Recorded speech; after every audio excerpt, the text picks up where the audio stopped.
কিন্তু আপনি বুঝে গেছেন কি হাতটা কাঁপে কিনা, হাতটা কাঁপলে একেবারে ট্রেমর হইতে পারে, নিউরো মেডিসিনে একটা সমস্যা হইতে পারে, হাতটা ঘামানো কিনা, তার হাইপারথাইরয়েড হাইপোথাইরয়েড আছে কিনা, ঠিক আছে, হাতটা সাদা কিনা, এনিমিয়া আছে কিনা, কিন্তু দেখেন 4-5টা রোগ কিন্তু আপনি অলরেডি বুঝে ফেলেছেন। রোগী মনে করছে খুব আদর যত্ন হইতেছে, ঠিক আছে, বসতে বলে বসতে ঠিক মতো বসতেছে কিনা, বসার মধ্যে একটা পার্থক্য আছে। আমরা এই সেন্সটাকে ডিকুবিটাস বলি।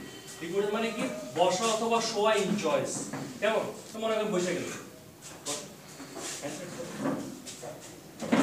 তারপর রুগীকে আমরা জিজ্ঞেস করি আপনার নাম কি, কেমন আছেন, ঠিক আছে। এদিকে রুগী মনে করতেছে আমার কি খাতির করতেছে, আমার বাপ মাও তো কোনোদিন বা বউ তো জিজ্ঞেস করে না কেমন আছো কি আসলে বিষয়, কোনোদিন জিজ্ঞেস করে না আমাদের।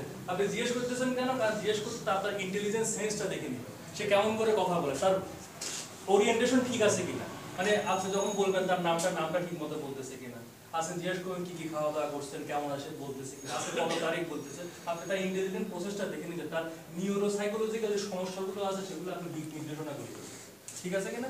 একটা দুটো কথা কিন্তু আপনি তার ওরিয়েন্টেশনটা বুঝবেন, কিন্তু রুগী মনে করতে আপনি খুব খাতির, ঠিক আছে। তারপরে এসে বলবো বাবা কি সমস্যা।